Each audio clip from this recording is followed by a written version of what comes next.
The gender of manipulation. Unmasking dark psychology in men and women. Welcome to the Shadow Lens. Today we tackle a question many whisper but few dare to ask aloud. When it comes to dark psychology and manipulation in relationships, does gender truly play a role? Is one more manipulative than the other? This isn't about blame, but about understanding the complex, often uncomfortable truths of human behavior. We'll explore the distinct patterns and underlying motivations that drive manipulative tactics in both men and women. Let's start with the common perception of male manipulation. Often, it's rooted in a desire for control and dominance. Think of the silent treatment used to assert power, the subtle undermining of your decisions to maintain authority, or the gaslighting that twists reality to keep you compliant. These tactics aim to establish a clear hierarchy, ensuring their will prevails.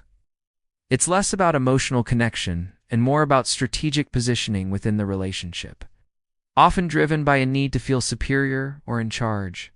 Now, consider female manipulation. While equally potent, it's often perceived to stem from different roots, survival or more selfish personal reasons. This can manifest as emotional blackmail, where guilt or obligation are weaponized to get their needs met. The victim card might be played to elicit sympathy and avoid accountability, or subtle emotional pressure applied to steer situations in their favor. These tactics, while manipulative, can sometimes be a distorted attempt to navigate perceived power imbalances or secure resources and attention. So, who is most manipulative? Uncomfortable truth is, manipulation is a human trait, not a gender-exclusive one. Both men and women employ dark psychological tactics. The difference often lies in the methods and the underlying motivations. Men might lean towards overt power plays, while women might favor more covert emotional leverage. But the goal remains the same: to influence, control, or exploit another for personal gain. Understanding these gendered patterns isn't about demonizing, but about empowering yourself to recognize the signs. Your awareness is your strongest shield against psychological warfare. What are your thoughts on this controversial topic? Have you observed these patterns in your own life? Alright, so what do you guys think? I think he has a point, honestly. Obviously, there's been like a lot of things about like covert narcissism and just straight up narcissism and people feeling like they need to defend themselves, especially in arguments, because there's a lot of people who just can't, what's it called? When? It's not like that, but like they can't like separate the fact that you're being like helpful criticism versus feeling Oh, offended and stuff like gotcha. that. So I think that's where it all starts. At least in my opinion. Takes one to know one. Oh my goodness. No, I agree with Jesus because I mean this constant gender war between men and women where they arguing back and forth like sometimes about who's more toxic, who's more narcissist, and who's more manipulative. The truth is both sides are guilty of it, just like he said in the video. Like I know that there's men that they will throw the livelihood that a woman has in their face if they don't get their way, where it's like, you can't eat without me, you can't do nothing without me, like, if I take my money, where would you be, where you gonna go? But then the flip side, then there's women who would play the, like, emotional game, and they would try to manipulate the man through that, where it's just constantly bringing up, why are you like this, or just trying to play off of the emotion strings, which I mean is funny because just as genders, men are, mainly men are usually on the side of like the resources, and then when it comes to females, they're on the side of the emotions, and so both sides use those attributes of their genders for their own agenda, and they try to twist that to get something out of the other. And so, I mean, I'm just gonna shoot straight. It's just that whole them going back and forth. It's the guys, and they know it's the girls. It's like it's all of us. It's a human problem, and there really is no who's outdoing it or who's doing it more, who's doing it less. It's literally just everybody across the board. So So I want to give an example because I've been in all three situations. I've been in relationships where I've been manipulated by the manipulative woman. I've been in relationships where I've been the manipulator, and I've been in relationships where both of us were manipulative in our own ways. And I gotta say, all three are very destructive, very toxic. And the scary part is that a lot of the time, our we get influenced by what we see either on media or even sometimes the relationships that we see around. Because a lot of the time, it's glorified as it being normal, and a lot of things get justified of, oh well, they do this or they do that because they love you.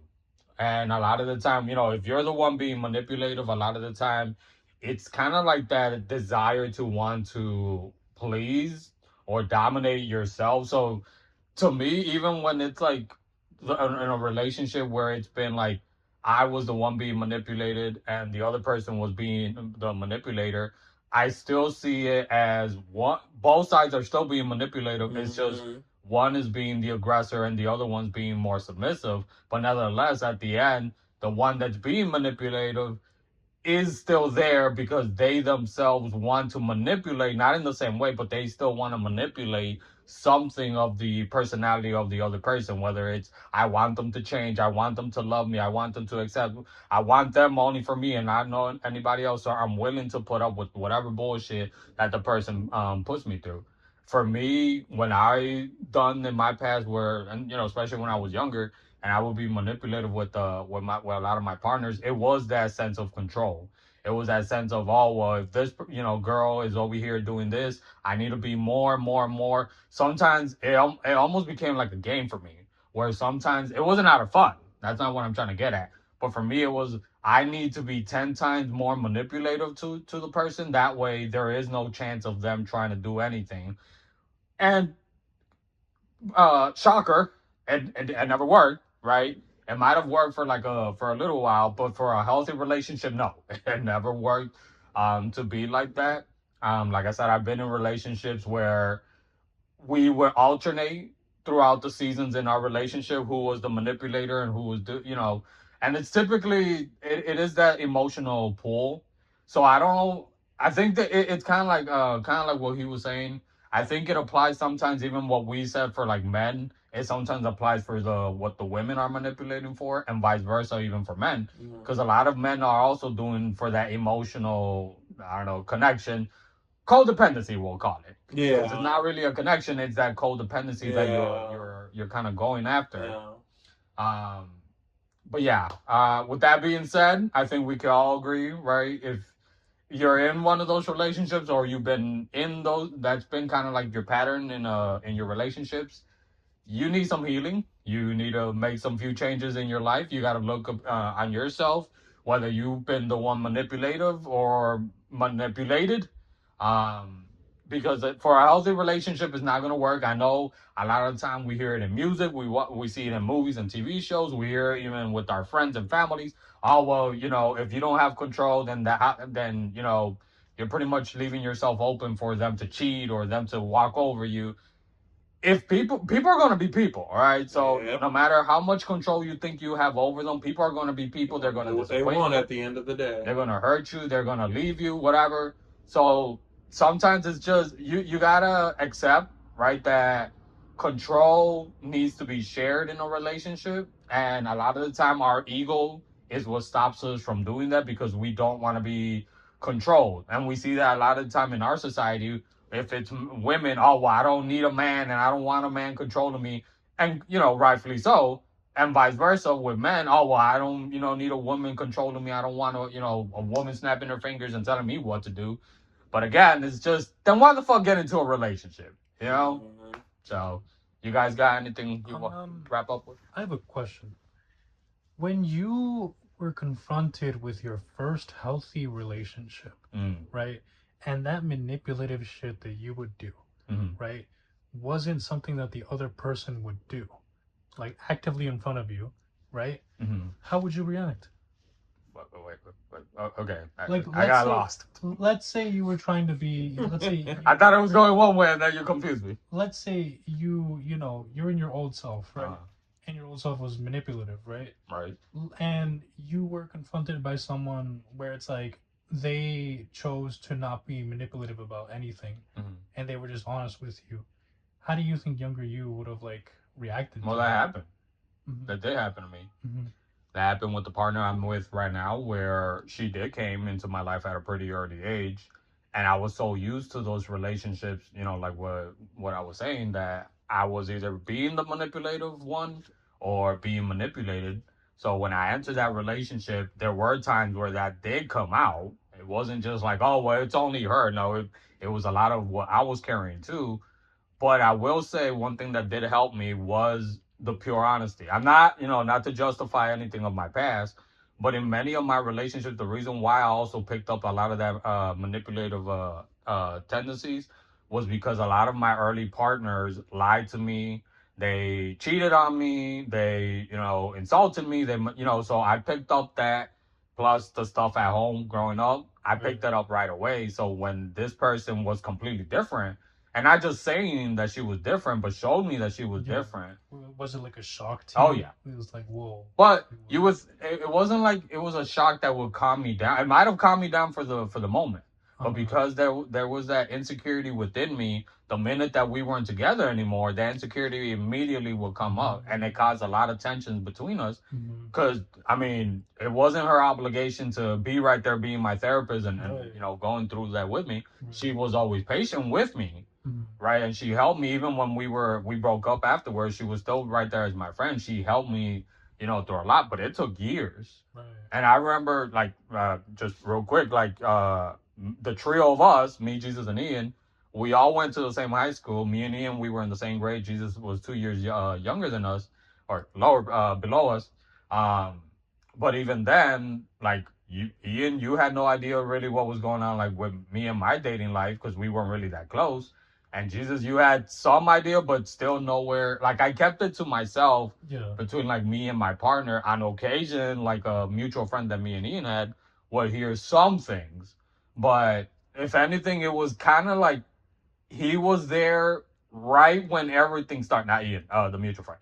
The mutual friend was right there when everything kind of started, with two specifically partners that I had when I was 15 and 16 that were older, and they put me through a lot of stuff. But not the point. But that's when, like, how far I can look back, and it took years for me to really question, because it's a lot of, if you start questioning a lot of those mindsets, you start seeing where it comes from. That's right. You tie it to, like, your childhood and blah blah blah blah. But then you also have to start questioning yourself, because the thing that I used to hate is people who thought, oh well, if I confront you and I tell you, well, get the fuck over it, or what, you're being a bitch for being like this, and they would think that that would cure me. And it's like, it's one thing to call out one person, but another thing is that Insult. That's insulting. Yeah. Yeah. So to me, it's like I got confronted many times, like, by people that would see me cheating or being over controlling or whatever. That clearly didn't change anything. If anything, it made me more defensive and more controlling over the person. And I'm not saying this to anybody that is seeing, like, their loved ones or a close somebody to stay out of it. That's not what I'm saying. But I'm saying that a lot of don't go to the person, is what I'm saying. Don't go to the person that's manipulative. The one that's in the receiving end is the one that you kind of should be a little bit more. Yeah, looking out for. Yeah. Yeah. But like I said, to me, it was because I repeated a lot of stuff that I saw growing up, Mhm. and it took me years to wake up and kind of came from it. And I'm, even using the channel, that's why I use my experiences. So to hopefully help, whether you're older or you're younger, dude or girl, whatever, like, to see it's not a good way. Because I'll tell you this, just to wrap up, even in a lot of my relationships, I almost developed a stomach ulcer at one point. Jesus. Because I was so concerned with, oh, what is she doing? What is she doing? And, she could literally be any female that I dated. Like, what is she doing? What is she doing? It got so bad at one point where I wanted her to text me the minute that she got out of school. And again, it was multiple different relationships, wherever she was going, whoever she was going with. And the minute that she didn't text me, it was either, To the worst case scenario. But sometimes it wasn't even, they're cheating on me. Sometimes it was also, what if this happened? What if this happened? What if this? Because, depending on the relationship, some stuff did happen that had nothing to do with, like, cheating or anything. It was just like, Anxiety. yeah. and it caused me so much fucking anxiety to the point where it was honestly hard, and I would literally have to get on the phone sometimes even with you. You didn't even know it, Ian. I'm pointing at you. You know, sometimes like he didn't even know that I was getting on the phone to kind of like cool myself down, and I wouldn't tell him what was going on. Because in my mind, I'm like, he's not gonna understand me. My friend Jacoby's not gonna understand me. No one's gonna understand me. If anything, I'm gonna get judged. Cause like Ian, Jacoby, like a couple of other friends, Jesus over here too. You know, you guys were never like that in your relationships, but we did have mutual friends that were kind of similar to me when it came to like the manipulator, the jealousy, the controlling stuff. So it was like obviously you know who to go to about what and who you don't really open up about. And that alone was also hard for me to really expose that even in therapy. Like I wouldn't even bring it up during therapy of why I would be doing that stuff. And finally after my therapy session here, if any of my exes, especially in my younger teens and 20s, that I did this to ever listen to this video, from the bottom of my heart, I know an apology, it doesn't clear up everything, but I hope that you can at least have some sort of relief, peace, whatever you want to call it, knowing that everything you did for me, man, a lot, enough for me to eventually change. Because till this day, I live with embarrassment and shame and guilt. But I know that that's not going to be enough for me to change. It's not, it's just going to have me dwelling. So instead, what I'm trying to do from all my mistakes that I've done in my past, like I said, is to put myself out there to hopefully anybody who's either going through that or who is doing that themselves. Shame is not going to make you change. No one is, attaching yourself to somebody else or waiting for the right person to come. That's never going to change. Having the quote unquote perfect relationship where, oh, well, I know where she's at. She knows where I'm at. And we're, right there, like we're texting each other the minute that we breathe. That's not what you need. There's something in the inside that you need to work on. And again, for a healthy relationship, you guys need that trust, and that trust can be structured upon distrust. Yeah. You get me? Like, because a lot of the times, like, I remember, this was when I was way younger. I remember when, teenage relationships. Oh, well, I trust you, but if you do this, if you did, there is no but. You either trust somebody or you don't. You can't stop trusting somebody just because, oh, well, they didn't text me the minute that they said that they were going to. Obviously, if they cheat on you or if they do this or yeah, that's a whole different story. So Well, I yeah. was going to just cut in, like, definitely, like, two things I just heard. Number one is just, definitely just going back to the concept of manipulation, because it's a big word and it's fancy, but the truth is you're just pulling tricks on people. You're pulling tricks on people. You're hitting them either in the place of where they're the most insecure, where they feel a kind of way about. You're pulling on their emotions. You're trying to use their livelihood, the things they believe, all of that stuff to try to get your way. And my statement on that is definitely, for one, if you have to go through all these extra lengths to either make someone stay or to make a relationship work and fit, then more than likely it's not supposed to. And if it is supposed to, then maybe the demographic or the ingredients in this thing do need to change. Because if you got to start pulling this and throwing this out there and, like, playing these games with people in order to, like, make this a quote trustworthy relationship, that's not, like Ricky said, that's not a relationship in the first place. Like, so I definitely do encourage people, because I believe it. We get things wrong before we start getting things right. We're victims and we're also victimizers. That's just how the human narrative is. Especially if you grow up in a household where you saw that, or again, sometimes even like the stuff that we grew up with that influences on TV or music and all that. And if you don't start like realizing how much of that is influencing your relationship, bringing out your own insecurities, that I've told you this, like there's a difference between knowing and observing what a healthy relationship looks like And and then then actually actually being being that it. one. And see, and that even leads to the second part where it's just, and I'm speaking to those like Ricky himself, and there's been many others that in the process of trying to get relationships right with partners and stuff, mistakes were made, bad choices were made, bad actions and stuff like that.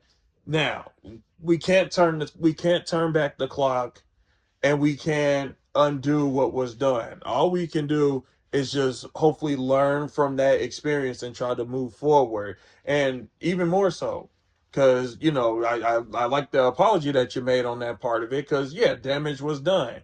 And the truth, I don't like. I'm just gonna shoot straight. I don't know if they'll ever hear that.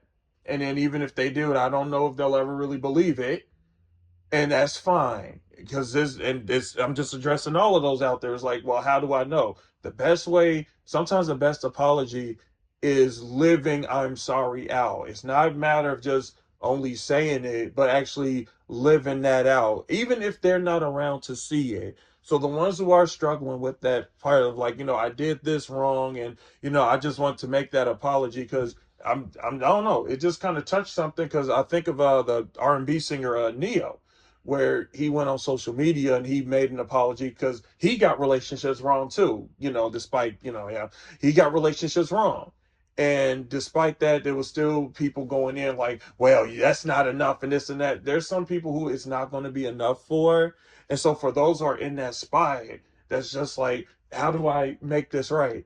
You keep living, and you live out that I'm sorry, because you're not the same person that you were back then.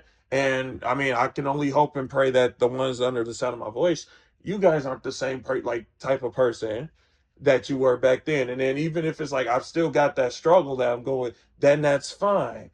Keep going through that process of struggling as long as we get to that conclusion when the time is right. But my thing is just, I don't want to put any condemnation on people who just, relationships are a complex thing, and more than likely we have to kind of get things wrong before we actually start getting things right. And I just don't want to put any like shame on people where it's just they can't change, they're only like that once and for all and stuff like that. It's totally up to that person whether or not they can do like if they just want to stay in that spot or not. But I've never been the type of person that wants to put a period in someone's life, like evolution and development, when in truth their narrative, that's a comma. It's not definite, it's just a part. So And all those that, again, whether you're the person that was manipulated or the person that you yourself at some point manipulated somebody in your relationship, just remember that a shaky foundation does not is not the good structure that you want for your relationship. Because no. then, if you're having to constantly be looking over your shoulder, oh well, what is my partner doing? You're never going to be in peace. You're never going to be happy. And if you That's not are, trust. it's only going to be temporarily. And that's not the relationship you want. That's not the relationship you deserve. And it's also the type of relationship you have with yourself that you need to also analyze and just like what exactly Examine is it. going on. And if you still find yourself in either type of relationships, again, whichever role you're playing, maybe you need some time where you're working on yourself and work through whatever you need to work through within yourself. Because if you're the one that's constantly ending up in those relationships, I said this to Ian and Jesus before, if there's a pattern, the only common denominator is you, then you have to take that responsibility. And if you're the one that's always having to be the manipulator one, that because, oh, well, everyone has always cheated on me or lied to me, again, you're the common denominator and you need to take the work. Again, we can shame all we want. We could be on our high horse. Oh, well, if, just don't do this or don't worry about this.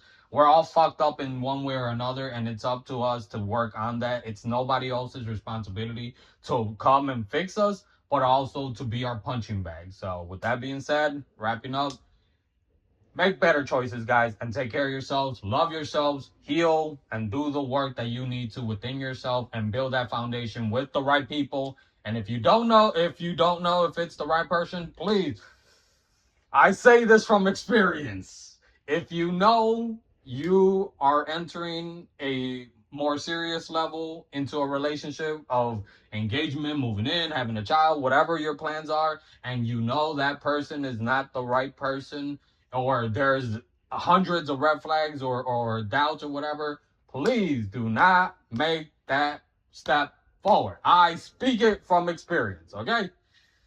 Guys, wrap up.